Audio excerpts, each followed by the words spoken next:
Olá! O Geração de hoje vai contar a aventura de um jornalista e um fotógrafo que percorreram os quase 3.000 quilômetros do Rio São Francisco, registrando as histórias dos franciscos e franciscas que moram ao longo do rio.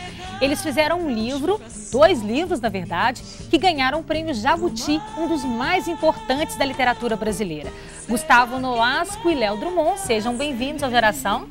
Aqui com a gente também estão os alunos da Escola Municipal Secretário Humberto Almeida, que fica perto do Córrego do Onça, não é isso, gente? Ali no Ribeiro de Abreu.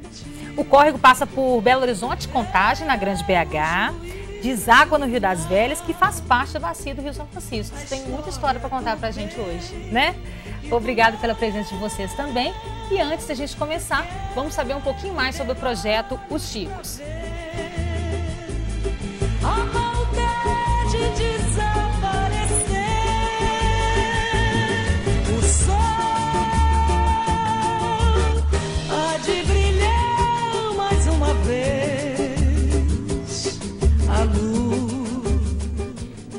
Gente, eu falei 2 livros, que na verdade o projeto acabou virando 2 livros. Um com as fotografias e o outro com os textos, não é isso? Exatamente. É uma só obra, na verdade, mas com, digamos, 2 leituras sobre ela. 2 leituras, porque são 2 visões diferentes, né? Exato. Então, quem tiver acesso, essas são as histórias que o Gustavo registrou, não é isso? Exato. Jornalista. Isso. E o fotógrafo Léo, as imagens, né? Vou passar para vocês irem vendo ao longo do programa aqui. Como é que vocês pensaram esse projeto? Como é que então, foi?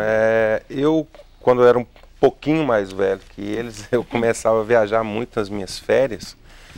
E eu ia para algumas regiões do Rio São Francisco, porque eu gostava muito da história do Rio, eu queria conhecer. E eu, como jornalista, a gente até falou muito sobre isso, eu sempre gostava de ir fazer um turismo de escutar as pessoas, de escutar histórias. Encontrar os personagens. Contar personagem, né? Bater papo, escutar muito as pessoas contarem casos daquela região e tal. E comecei a ler muito, eu sempre gostei muito de ler e ler muito sobre o Rio São Francisco. E eu via que se falava do Rio São Francisco como se fosse uma coisa única, né? O Rio São Francisco. E eu, como eu estava lá nesse lugar, eu sabia que era uma região completamente diferente da outra. A gente que é mineiro, a gente escuta muitas pessoas falar assim, o mineiro é assim.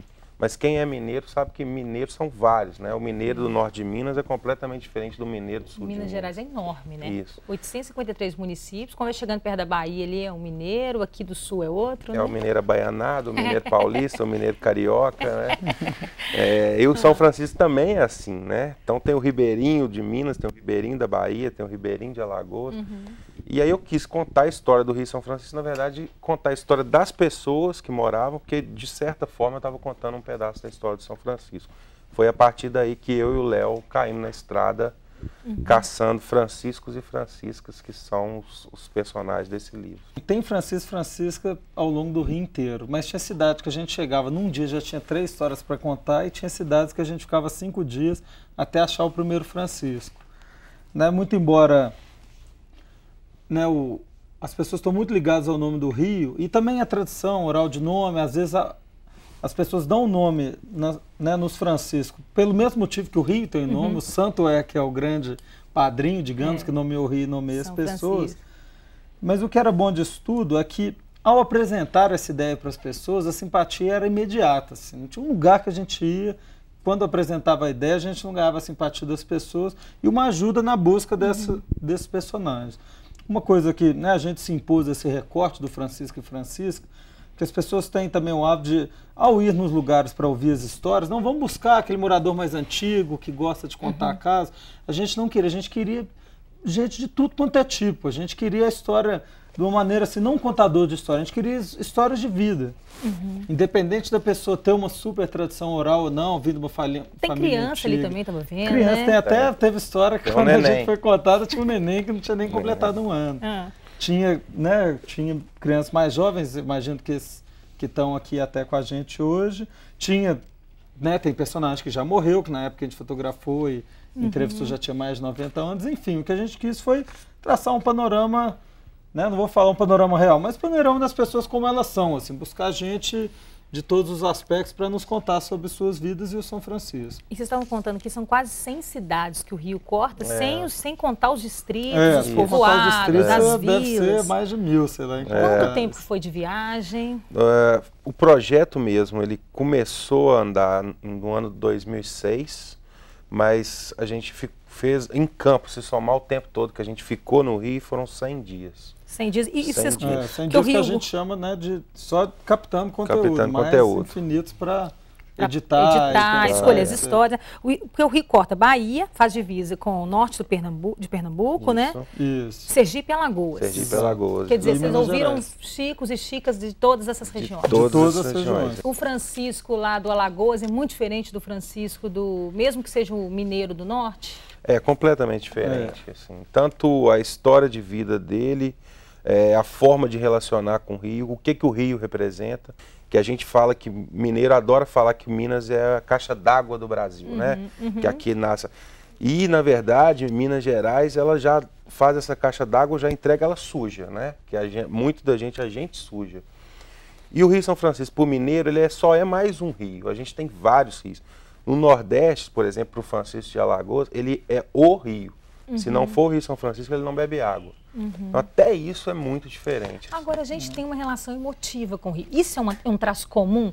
As pessoas têm esse laço emocional com a água, com o rio? Tem, demais. Eu acho que essa relação passa porque, às vezes, o rio é o sustento da pessoa, e isso não quer dizer que é só porque a pessoa é pescador. A pessoa pode ser um balseiro, a pessoa pode ser uma pessoa que leva turistas para passear pelo rio e etc. Você tem, né, pessoas que dependem daquela água para suas lavouras. O Rio São Francisco, ao longo dele inteiro, tanto na margem do rio quanto nas ilhas, você tem todos os tipos de cultivos, assim, seja, né, cebola, seja tempero, seja hortaliças, etc. Você tem o gado também, que depende um pouco disso.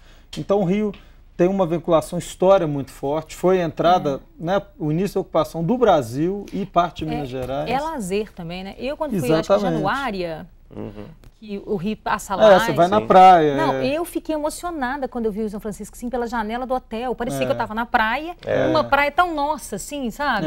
Sem dúvida. Você sente uma coisa. Eu sou da cidade, da capital, e fiquei emocionada, imagina quem é de lá. É emocionante, sem dúvida. Né? Isso que eu fico pensando. E vocês, meninos, conta pra gente um pouquinho. O professor tá aí, deixa eu chamar o professor aqui, Bruno Felipe, não é isso? Professor de Meio Ambiente e Geografia. Fala com a gente, professor.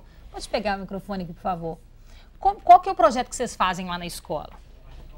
A gente tem um projeto lá na escola que ele vai falar um pouquinho sobre o Córrego do Onça, que é um dos rios que faz parte da bacia do Rio das Velhas e, assim dizer também, consequentemente, do São Francisco. Então, lá tem um movimento que se chama Deixa Onça Beber Água Limpa, que é justamente um movimento para poder estar dando identificação para quem mora no Baixo Onça, para quem mora nas margens do Onça, para eles aprenderem a cuidar do onça e ter aquilo como deles. Então, o mesmo projeto é desenvolvido com os meninos. Então, a partir do momento que eles têm a escola próxima do rio, eles começam a ter um sentimento de identificação, onde que eles possam ter um sentimento que aquilo ali é deles, que aquilo ali é nosso. E a partir do momento que eles entendem isso como deles, eles começam a cuidar melhor do rio. Como é que foi esse aprendizado? Foi até mais fácil aprender geografia? Aprender que a gente não joga lixo no rio porque ele deságua lá no Rio de São Francisco. Muitas coisas a gente já aprendeu. E também a inundação, né? Uma região ali que inunda muito, né? Ribeiro de Abreu, não é isso? Como é que você chama?